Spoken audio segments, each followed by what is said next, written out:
I say, yo, I be here, Gregory. Congress just passed a bill that will send Israel another $26 billion. $26 billion on top of all the money the United States has sent Israel since October 7th, on top of all the weapons provided to send to Israel, on top of the $4 billion the United States sends to Israel annually. Another 26 billion that passed overwhelmingly 366 to 58. Only 37 Democrats and 21 Republicans voted against it. And originally it was supposed to be 14 billion. They just pulled $12 billion out they ass. And you notice how, and I'm sure you do, how when it comes to stuff to help American citizens, they don't ever have the money. How are we gonna pay for universal health care even though universal health care will save us money in the long run, is less expensive than the current system that we have, even though the country we're sending money to, they have universal health care. But how are we going to pay for? How can we afford to raise the minimum wage on a national level? How can we afford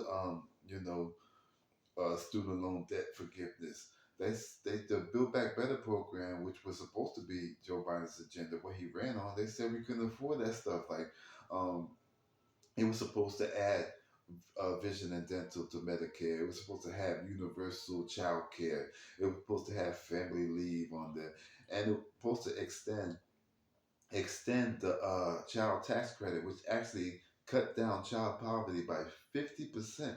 They said we ain't had the money for that, but when it comes to wars, now we got money out the wazoo. And this came right off the heels of, and you could call me dramatic if you want to, that Israel almost started World War III by bombing the consulate of Iran, which is located in Syria, but it's considered Iran. This is an act of war, killing 7 Iranian officials. And by Iran's response, it seems obvious that they did not want to escalate this to war because they had to do something to save face among the people saying you got to respond. You can't let this go unanswered. And what they did was they sent drone strikes, but they gave Jordan, which is an ally of Israel, 72-hour advance, and they sent the drones from a distance where it took them 2 hours. It took 2 hours for the drones to reach its target. I mean, people were making videos about the drone strikes while the drones were still in the air, which gave Israel plenty of time to to retaliate or to respond. And Israel, Jordan, and the United States shot down 99% of the drones. I think only an airport was hit. Almost zero damage, no casualties. And Iran said after this that they consider this matter concluded. So that's great news, disaster averted. And then what does Israel say? They say they plan to retaliate. And this would probably be the only positive thing I say about Joe Biden during this video. It seemed like he grew a pair for a second, and he told Netanyahu that if they were to escalate this and be the aggressors, that they would not support them against Iran. And in response to that, Israel's response was also a weak sauce response. Drone strikes, we didn't hit anything major. Matter of fact, Iran called the response like they said it was like fireworks, so it was nothing. I think that Netanyahu did not want to call Joe Biden bluff and risk going to war with Iran on their own. And mind you, and excuse me for speaking for other people, but we do not want to go to war with Iran. And it's not on no punk shit. It's just that when you look at what happened with Iraq, which was a disastrous war, Iran is 4 times the size and has much higher military capability. So if we if we could avoid it, we must, especially fighting a war for on the behalf of somebody else. And Israel seems very intent on starting a war with Iran, and if they were to, I don't have much doubt that the United States will be dragged into it. And speaking, and just to remind you about Iraq, look how much time was spent, look how much money was spent, look how much people died. Shit, fucking ISIS was created out of the result of what happened in Iraq. We do not want nothing like that to happen. So right after that, you give Israel another $26 billion. What's that a reward for what? And of course, this is United States taxpayer dollar to continue what's happening, to continue the genocide and the ethnic cleansing. And this is by Israel numbers, which is the lowest numbers that you will find out there. There's higher numbers, but I'm using Israel numbers. According to them, 34,000 Palestinians have been killed since October 7th.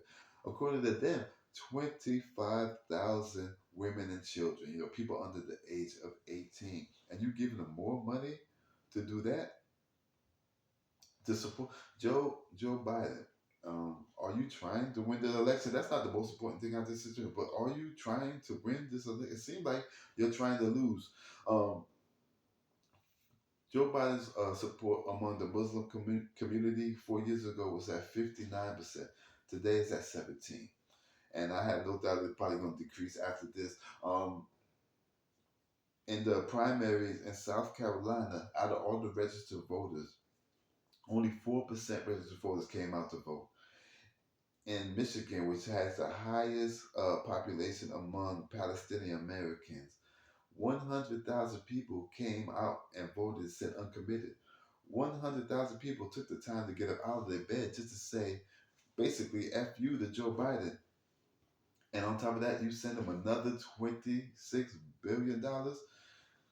And also in the same bill, they added the banning of TikTok. So they voted against that too. And, you know, it's probably going to pass the Senate. Joe Biden said that he was ready, that he would sign it if it got to his desk. So, and his percentage among young voters has gone down 15%. So what you do on top of that, you're gonna ban TikTok? I mean, and I know it has got to its death, but that's not gonna gain you any young voters. Um, because, and I'm not saying Joe Biden's gonna lose, but there's some warning signs out there that saying this guy might lose. And if he was to lose, have no doubt they're gonna blame people. They're gonna blame black voters. They're gonna blame black men. They're gonna blame the Muslims. They're gonna blame uh, um, the youth for not coming out and voting as if it's supposed to, as if, and they're gonna put no blame on Joe Biden. It's Joe Biden's the one who's supposed to inspire people to vote for him, not the other way around. Like we shouldn't have to inspire ourselves to go out there and vote. He's supposed to give us a reason to vote. And I mentioned this in the last video because it's interesting that the ban on the TikTok was put together with the money that's being sent to Israel. Because in the last video, I mentioned how invested and interested APAC was in banning a TikTok, and I mentioned how they give money to Republican Mitch McConnell, Democrat Chuck Schumer, the biggest campaign contributor to Democrat Hakeem Jeffries, the biggest campaign contributor to Republican Mike Johnson. But I forgot to mention the biggest uh, campaign contributor to Joe Biden has been APAC. Do you think that this money may influence Joe Biden's actions towards Israel? And when it comes to stuff like giving them the money like this, I would say yes. I think so. What do you think? Um, that's all I got for you right now. If you like, if you vibe, subscribe, be safe. Hit Gregory out.